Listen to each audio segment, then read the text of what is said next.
Tout de suite, le journal.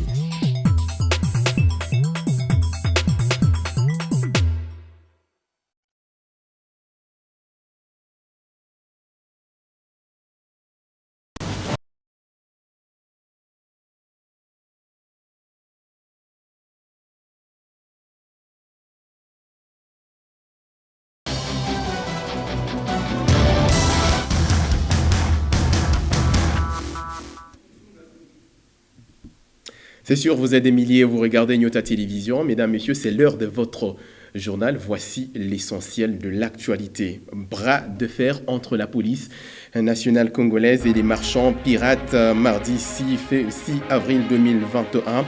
C'était un affrontement nourri par le jeu des pierres contre la gaz lacrymogène sur l'avenue Mulongo, ex-Kassai, et des blessés ont été enregistrés dans le camp des vendeurs à la sauvette qui refusent en tout cas de quitter dans le rue de la ville de Lubumbashi. Dans l'actualité également, nous parlerons de Nyota Radio et Télévision qui a organisé ce mercredi 7 avril une conférence à l'intention de toutes les femmes travailleuses de cette entreprise médiatique. Cette conférence entre bien entendu dans le cadre du droit de femmes.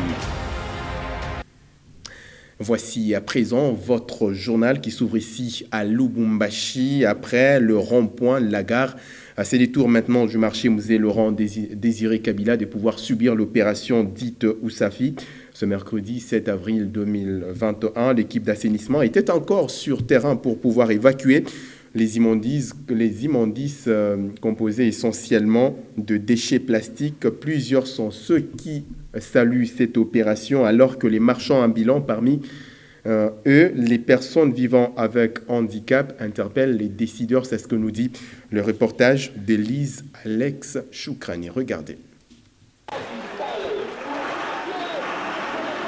Lubumbashi retrouve petit à petit son image. C'est la phrase clé sur plusieurs lèvres.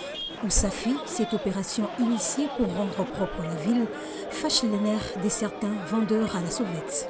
Bwaba banaanza kutuandama sasa, tutaisha je? Batutafutia makazi. Mimi nilikuwa kutafuta maisha batoto, sasa mwe mnaanza kutufukisha, tutaishi je? Babana bana na makazi. Hakuna namna kufanya ya kuishi. Masomo banalipisha masomo ni ya makuta. Sasa tutaishi je pale banakamata pirati, banafusha pirati. Banza kutoacha kwa tapatira 14 banetoacha kwa tunaujisha ako. Balipasha kwa chabantu banojisha. Sasa banafukuza abantu. Makazi ainako, kaja kabaila ayonekane, batalipa masomo na nini? Il faudrait impérativement maintenir cette opération si elle en va d'intérêt communautaire, déclarent certains Louchois. Mais muntu na wakuzisha buyoka ifo akuya tandike paka mu centre ville. Ville na kwa buchafu sana. Hivi gisi ville na kwa propre, tunamremercier Privato sana kwa ile initiative yake ya assainissement. Vraiment ça nous fait plaisir puisque nous qui sommes conducteurs on fait des manœuvres facilement. Angara mwenye exemplaire. Bantu beko napita kuna embouteillage, tunashikia bien. Exécuteur de l'opération, la brigade provinciale d'assainissement, après le rond-point de la gare, Privato Ilungalei évalue l'impact. Jusque maintenant, nous sommes à 60% de salubrité. D'ici la fin de la semaine, nous pouvons atteindre 80%. Et la semaine prochaine, je pense que tout sera mis en place. Le grand empêchement, c'était la présence du marché pirate. Dieu merci, on a repoussé les marchés pirates. Ça nous permet d'évacuer et il n'y a plus de grands afflux des immondices dans la ville. À en croire, tous les coins stratégiques de la ville seront assainis dans un délai bref et c'est le moyen technique mis à la disposition de la brigade qui bloquerait jusqu'ici une bonne accélération. Vous l'avez suivi au sommaire de ce journal, une vive tension a vécu au centre-ville de Lubumbashi. C'était le mardi 6 avril 2021, dans l'après-midi plus précisément. Il s'est agi des marchands pirates qui ont affronté la police sur l'avenue Mulongo, ex-Kassai, à hauteur du bâtiment Grana. Depuis leur chasse au cœur de la ville de Lubumbashi, les vendeurs à la sauvette refusent d'obtempérer car selon eux, ces artères constitueraient un lieu pour évacuer facilement leurs marchandises. Regardez.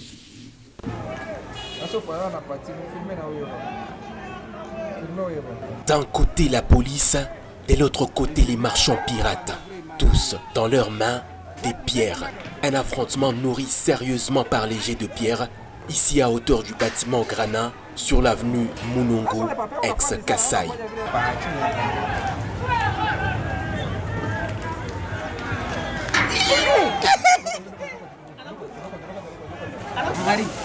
Ouais!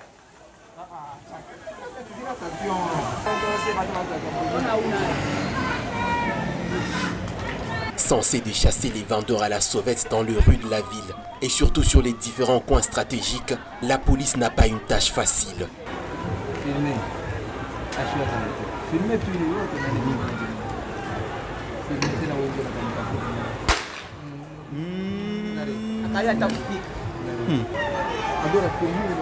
Yo, angakula na itupa, angakula na itupa, angakula na itupa. Anatupa banani? Ni nani itupa? Ilikuwa huyu alitupa aka. Si kuna image ya bien Selon les autorités urbaines, le marché pirate serait la principale cause de l'insalubrité constatée sur la ville. Voilà, il faudrait à tout prix maintenir l'opération des chasses malgré le bras de fer des marchands pirates.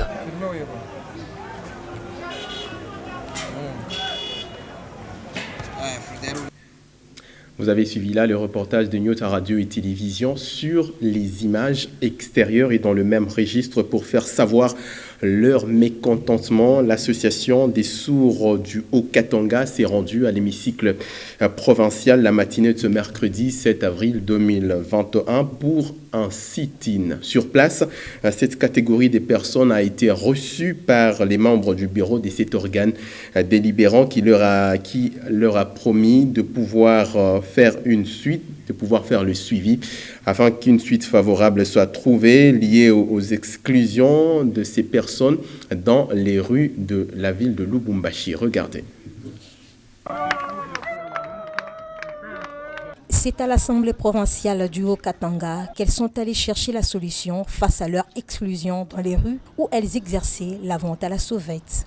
Ces personnes privées de deux sens, notamment Louis Le Parler, ont été reçues par le membre du bureau de cet organe délibérant. Donc, chez Tunakuya, je vais kumonesha ko président de l'Assemblée provinciale, j'ai un problème, il y a une situation à Basurmiwe.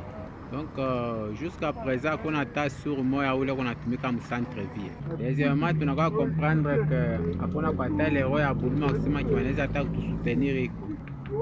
Ça, comment maire de la ville anaweza tu kubeba tu mipango moya hivi ya kutushutusha tu kutufukusha tu hivi atukomprendre ya hii kwa. Or ni yeye mwa ndio atuonyeshaka que tunapasha kuwa na majile na makar juu kwanza kufanya identification juu ya kutufamia ke huyu ni sourd huyu ni entendant. Mais tunafika mkufanya ile yote en bref tu vas comprendre que Michel Katebe, au nom du numéro 1 de l'hémicycle, vice-président de l'Assemblée provinciale, leur a promis une suite favorable tout en disposant d'un sens d'écoute à leur inquiétude.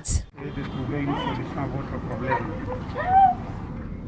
Donc, au nom du président de l'Assemblée, nous prenons votre problème, votre préoccupation à cœur. Nous allons inviter le maire de la ville demain dans l'avant-midi. Alors, demain, envoyez-nous une délégation de maximum 4 personnes. Comme ça, on va échanger ensemble avec le maire de la ville. Pour rappel, parmi les marchands pirates chassés de la ville, figurait aussi cette catégorie des personnes. Avec l'opération de la chasse, ces sourds-muets seraient aussi exclus de la ville. Et nous allons parler de nous-mêmes. La direction de Nyota Radio et Télévision a organisé ce mercredi 7 avril 2021 une conférence à l'intention de toutes les femmes travailleuses de cette entreprise médiatique, conférence qui entre dans le cadre du droit des femmes à laquelle ont pris part différentes oratrices œuvrant respectivement dans le domaine juridique, numérique et même médiatique, une initiative très applaudie par ces femmes travailleuses de Nyota Radio et Télévision. Des précisions avec Merveille Kongolo et Michel Olela. La satisfaction, c'est ce qu'on peut lire sur les visages de toutes ces femmes travailleuses de la radio-télévision Nyota après avoir passé 3 heures du temps dans une conférence organisé par l'entreprise dans le cadre de la clôture du mois des droits de la femme ce mercredi 7 avril 2021. Tout a commencé par une présentation générale des participantes et oratrices, une présentation faite par la modératrice du jour, Diane Kassongo, directrice des informations. Je vais d'abord procéder par la présentation des mamans Nyota. Nous avons Anna Chabola, Betty Moussaou, Nelly Mweni, Merveille Congolo. Nous avons aussi notre maman que nous appelons chaleureusement Maman Totoa. Ensuite vient le mot des bienvenus prononcé ici par Freddy Tchijika, directeur général de la radio-télévision Nyota. De prime abord, je voudrais vous remercier d'avoir sacrifié de votre précieux temps, venir ici et partager avec les dames de Nyota, surtout parler sur la promotion de la femme. Comme vous le savez, ici chez nous, la femme occupe une place de choix. D'où à Nyota, vous retrouverez la femme dans tous les secteurs et tous les services possibles. On retrouve des femmes même dans l'administration, chez nous. Donc chez nous, la femme est vraiment privilégiée quelque part. Donc tout ce que me reste à vous dire là, c'est bienvenue, Karibu Kwetu Kwenu, et je vous remercie. Enfin est venu le moment tant attendu, celui consacré aux exposés. La première oratrice, Maître Christelle Chamala, a décortiqué le thème axé sur le mois de droits de femmes pour cette année 2021. Nous devons nous servir de leadership serviteur. Pourquoi serviteur?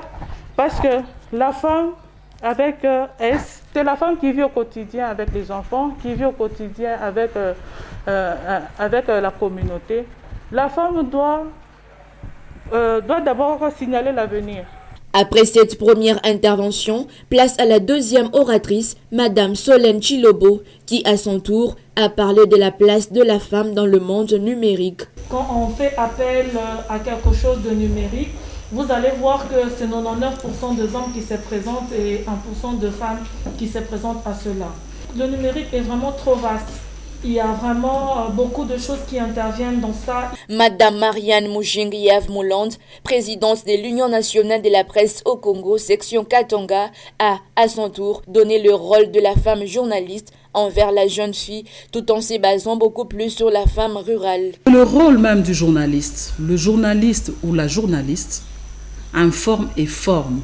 La femme journaliste doit apporter l'information dans ces milieux ruraux.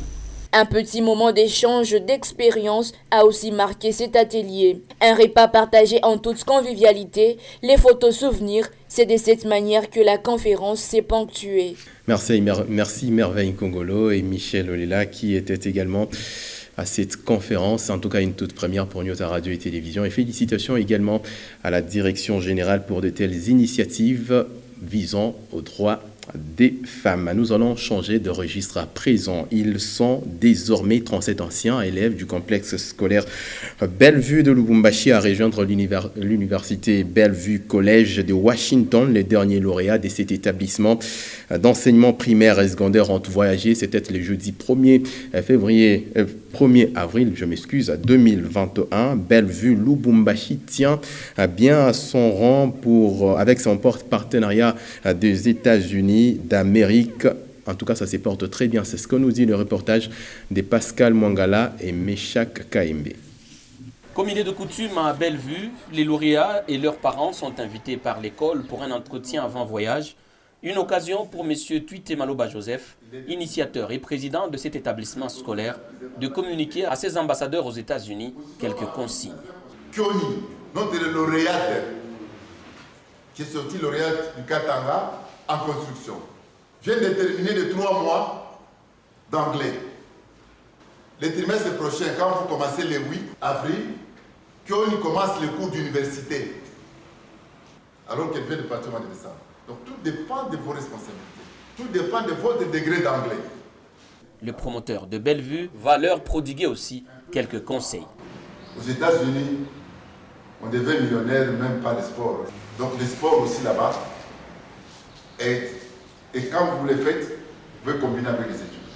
Cette année, c'est au total 12 lauréats qui rejoignent le pays de Joe Biden Kabedika Yemberudi a opté pour la chimie comme filière de sa formation universitaire. J'aime bien la chimie et j'aimerais développer mon pays dans ce domaine-là. Par contre, Kapinga Mouloumé, Louis-Michel, lui, est passionné des minerais et c'est sans complexe qu'il s'en va à Washington. Complexe scolaire Bellevue of Lubumbashi is the best school. It's clear and it's safe. I'm going there to do my best, to improve myself. Ils sont désormais 37 étudiants que le complexe scolaire Bellevue Lubumbashi a fait admettre à l'université Bellevue College de Washington. Le partenariat entre ces deux institutions d'enseignement se porte bien, une énorme opportunité pour des jeunes Congolais du Grand Katanga. Étudier simplement au complexe scolaire Bellevue Lubumbashi est plus qu'une garantie pour poursuivre ses études aux États-Unis d'Amérique. Une nouvelle en bref, un accident de circulation s'est produit sur le boulevard Katouba mercredi 7 avril 2021. L'excès des vitesses serait la cause principale de cet incident malheureux, à en croire les témoins. Les bilans a fait état de quelques blessés qui ont été par la suite acheminés aux soins d'urgence. Une mort par pendaison a été également signalée au quartier Bongonga dans la commune de Kampemba la matinée de ce mercredi 7 avril 2021. Selon les témoins trouvés sur ces lieux, les jeunes hommes âgés de 23 ans auraient perdu juste son travail il y a de cela quelques jours. Regardez. C'était aux environs de 9 h du matin quand un homme a décidé de mettre fin à sa vie par pendaison. Il s'agit d'un Dumba Asuki, âgé d'une vingtaine révolue, résidant sur l'avenue Moyouma au numéro 25. Sa famille biologique est sous les chocs suite au suicide de leur frère. Quelques témoins reviennent sur ces drames. C'est notre grand frère, sauf que lui-même s'est pendu. Donc, on ne peut pas dire la mort vient d'une source, mais on n'a pas beaucoup à dire, mais nous sommes là ici. C'est notre grand frère, c'est Joe. Alerté, l'adjoint au chef de quartier s'est rendu sur les lieux pour faire le constat. La levée du corps est intervenue vers 15 h en présence des agents de l'ordre et la dépouille a été acheminée à la morgue d'une institution hospitalière de la place. En dehors de nos frontières nationales, 27 années se sont écoulées depuis que le Rwanda avait enregistré les génocides. C'était en avril 1994. Selon les bilans de l'ONU, au moins 8000 personnes, en majorité Tutsis, ont été massacrées. Il y a presque un mois que quelques historiens ont rendu public un document qui a démontré le rôle fatal qu'a joué la France dans les génocides rwandais. C'est un commentaire signé Edouard Kankou. Au total, 14 historiens ont mis en cause le gouvernement de François Mitterrand dans les génocides rwandais de 1994. C'est ce que révèle le document remis au président Emmanuel Macron à l'occasion du lancement des commémorations du génocide qui avait fait plus de 800 000 morts pendant 3 mois. La France a ouvert d'importantes archives sur ces drames qui démontrent le rôle de la France dans cette opération. Nous sommes le 6 avril 1994 quand un avion qui transportait le président rwandais Juvenal Habyarimana et son homologue burundais Cyprien Taryamira est abattu alors qu'il s'apprêtait à se poser sur Kigali. Les jours qui ont suivi seront les plus sombres de toute l'histoire du Rwanda. Les Hutus majoritaires s'en prennent aux membres de la minorité Tutsi. Selon les bilans de l'ONU, il y a eu environ 800 000 morts. Depuis lors, les relations entre Paris et Kigali ne sont jamais au beau fixe. L'actuel chef d'État français Emmanuel Macron compte se rendre à Kigali le mois prochain. Ça sera la première visite du président français au Rwanda depuis 11 ans. Un mot seulement en sport, c'est une victoire très importante pour les tout-puissants Mazembe Anglebert. Les Corbeaux ont battu au Cell City ce mercredi 7 avril 2021. Un succès qui ouvre désormais la voie au titre provincial pour les filles de Jeff Kapondo. Ces matchs de la deuxième journée du championnat féminin de football du Katanga s'est joué au stade Kikula de la ville de Likasi. Pascal Mangala et Meshak Kaembe. C'était une première apparition pour Mazembe au championnat de football féminin du Katanga et les Corbeaux ont peut-être fait le plus dur.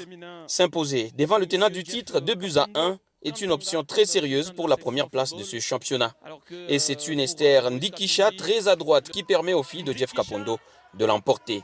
Auteur d'un doublé, c'est à la 20e minute que le festival commence pour l'attaquante formée à Lubumbashi.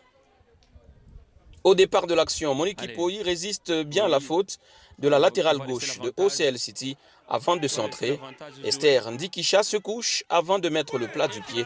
1-0. On joue 20 minutes. Quel but! Quel but pour le TP Mazembe qui ouvre le score. La réaction des Bleus et Blancs de OCL City est immédiate. Aidé par le mauvais dégagement de la tête de Nzumba, Kaba s'invite sur le ballon. Le geste est juste et la frappe au premier poteau imparable. Un but partout, score à la pause. Très très beau match en tout cas pour l'instant. Elle était bien dans son match pour sa première titularisation de l'année. Esther Ndikisha va signer son doublé à 20 minutes du terme. Sur une belle phase de jeu de contre-attaque, Ndikisha s'érase une fois encore à la conclusion, cette fois du gauche.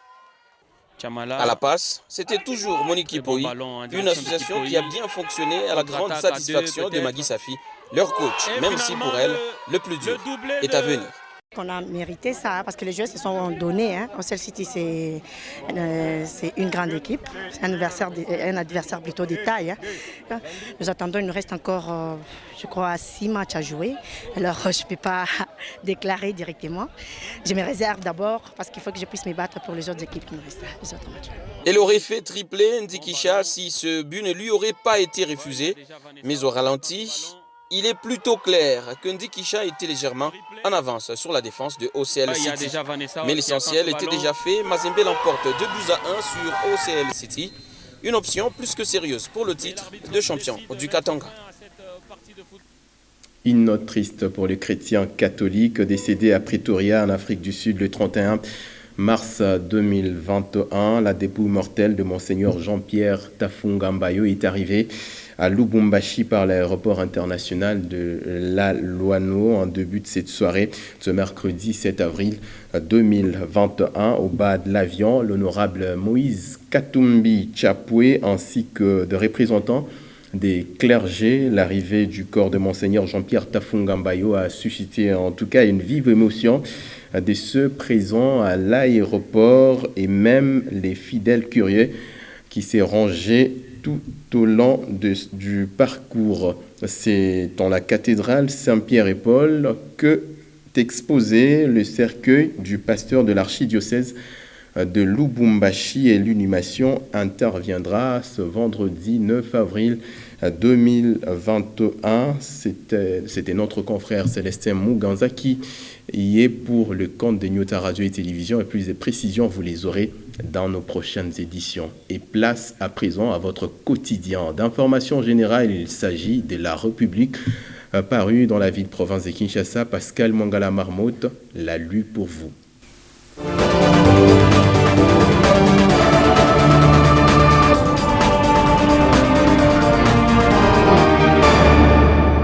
Après 2 convocations à vide, John Numbi, mandat d'amener en l'air, c'est la une du 1129e numéro du journal La République, paru à Kinshasa ce mercredi 7 avril 2021. Bienvenue, mesdames et messieurs, à votre lu pour vous sur votre chaîne. Le général John Numbi n'a pas daigné répondre à l'invitation lui lancée par la haute cour militaire pour se présenter le 1er avril courant. C'est la 2e convocation après celle qu'il attendait le 17 mars dernier.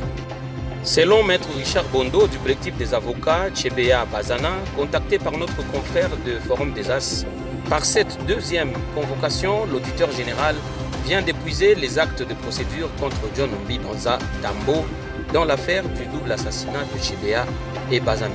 Il ne lui reste que l'émission d'un mandat d'amener contre le concerné. Grâce à l'incidence accrue des maladies venant des animaux, alerte d'un vétérinaire à lire sur la page 2. Il précise que 60% des maladies infectieuses et 75% des maladies émergentes décrites chez l'homme sont d'origine animale. Leur taux de létalité globale est de 15% et peut atteindre jusqu'à 50% chez les sujets âgés de plus de 65 ans. Pour se protéger, il est conseillé de s'abstenir de consommer la viande des animaux ou des oiseaux et des poissons trouvés morts dans la forêt ou dans la rivière, de bien laver et de bien cuire les aliments, de bien les conserver. De même, il est recommandé de vacciner les animaux de compagnie tels que le chat, le chien et le singe dont la morsure, le léchage et le griffage peuvent être à l'origine de la contamination de la rage. Politique, Chadari soupçonné de flirter avec l'union sacrée, le confrère en parle sur la page 3. Comme si cela ne suffisait pas, Politico vient de tomber sur un audio au contenu explosif sur un entretien téléphonique, une conversation attribuée par nos sources au secrétaire permanent adjoint Ferdinand Kambere et à Duni Akilanga, secrétaire national du PPRD. Un contenu qui vient éclabousser Emmanuel Razani Chadari, actuellement deuxième personnalité de ce parti après Joseph Kabila. On y apprend que Chadari s'est rapproché ces jours-ci d'Adolphe Lumanou, qui, selon des propos rapportés par Duni Akilanga, a traversé à l'Union sacrée. Or, il y a 1 à 2 semaines, le secrétaire permanent, donc Chadari, a dit à moi que Lumanou a traversé. Mais ils sont devenus ces jours-ci des grands amis. À la dernière réunion du FCC, c'est Lumanou qui a parlé au nom de Chadari, explique Dunia. Sport enfin sur la page 11. Florent Ibenge regrette les clubs congolais n'ont pas d'argent. Pour le technicien congolais, le football en RDC ne bénéficie plus de moyens comparables à ceux investis dans les autres pays. Vous voyez maintenant que le football va avec de l'argent, a-t-il déclaré à Gaulle. Je pense qu'en ce moment, les équipes tanzaniennes ont plus d'argent que les équipes congolaises. Elles peuvent donc se permettre d'avoir des meilleurs joueurs que nos joueurs à Kinshasa. Un constat impeccable qui n'est pas sans rappeler les récents départs de plusieurs joueurs congolais vers la Vodacom Ligue Cour. Fin de celui pour vous sur votre chaîne et dont l'intégralité du journal est à retrouver sur www.nyota.net. Merci mesdames, merci messieurs de l'avoir suivi et surtout, tâchez de quitter cette terre en l'ayant rendu un peu meilleur que vous ne l'aviez trouvé.